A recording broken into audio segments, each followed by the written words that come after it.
గోపి అల్లరి భరించలేక అటు ఇంటిలో, స్కూల్లో, ఇంటి బయట కూడా ఏదో ఒక గొడవ పెట్టుకుని వచ్చేవాడు.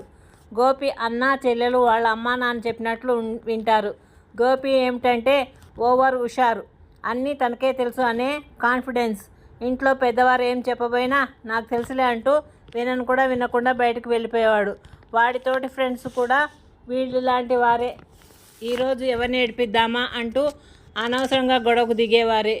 ఆ ఊర్లో వాళ్ళు వీళ్ళ అల్లరి భరించలేక విసిగిపోయేవారు. వాళ్ళ గురించి వాళ్ళ ఇళ్లలో కంప్లైంట్ చేసేవారు. వారి ఇంటి వారు కూడా ఏమి చేయలేక ఎప్పుడో చేతులు ఎత్తేశారు.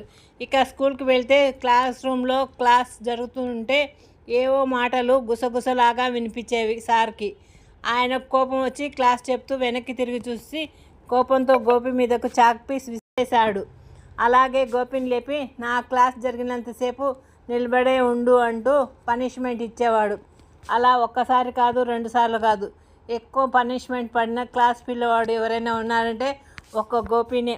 గోపికి అలాంటివన్నీ అలవాటు పడ్డాడు కాబట్టి వాడు ఏమీ షేమ్గా ఫీల్ అయ్యేవాడు కాదు. గోపి అమ్మ నాన్నలు కూడా ఇంట్లో అల్లరి భరించలేక స్కూల్కి వెళ్ళి గోపి గురించి వాళ్ళ టీచర్తో మాట్లాడేవారు. ఏం చేస్తే వాళ్ళలో మార్పు వస్తుందో చెప్పాలంటూ. ఎందుకంటే టీచర్స్ అంటే ఎందరో పిల్లల మనస్తత్వం తెలిసిన వారే ఉంటారు. పిల్లలకు చదువు చెప్పి పిల్లల్ని చూసి పిల్లల్ని మంచి పిల్లలుగా తీర్చిదిద్దే బాధ్యత తీసుకుంటారు కాబట్టి. ఆ స్కూల్ టీచర్ దగ్గర గోపి వాళ్ళ అమ్మ అయితే కళ్ళల్లో నీరు పెట్టుకుంది. తమ కొడుకు ఎలా మారుతాడో తెలియక. ఆ టీచర్ తనకు తోచిన సలహా ఒకటి చెప్పాడు. మీ పిల్లవాడి వెంట మీరు ఎక్కువ గడపండి. వాడి ఫ్రెండ్స్గా ఉన్న వారితో వాడి స్నేహాలు కట్ చేయండి. డైలీ స్కూల్కి అయిపోతానే ట్యూషన్కి పంపండి. పంపేటప్పుడు కూడా మీలో ఎవరో ఒకరు వెంట వచ్చి ట్యూషన్ దగ్గర దింపి వెళ్ళేటప్పుడు కూడా మీరే తీసుకుని వెళ్ళండి. క్లాస్ వర్క్, హోంవర్క్ కంప్లీట్ చేశాడా లేదో ప్రతిరోజు మీలో ఒకరు చెక్ చేయండి. అలా అయినా మీ గోపి మారుతాడేమో. మన ప్రయత్నం మనం చేయాలి కదా అన్నాడు. గోపి అమ్మ నాన్నకు దానిలో కొంత నిజం ఉన్నందున ఆ సార్కు థ్యాంక్స్ చెప్పి గోపిలో మార్పు కోసం ఆ తల్లిదండ్రులు ప్రయత్నం చేయడం మొదలెట్టారు.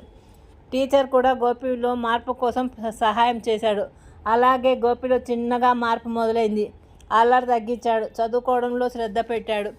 తల్లిదండ్రులకు కుటుంబం కోసం సంపాదించుకోవడం ఎంత ముఖ్యమో పిల్లల జీవితం మారడానికి సహాయం చేయడం కూడా అంతే ముఖ్యం. నిజమంటారా పిల్లలు? గుడ్ నైట్ పిల్లలు. నా కథ నచ్చినట్టు లైక్ చేయండి, షేర్ చేయండి, సబ్స్క్రైబ్ చేయండి.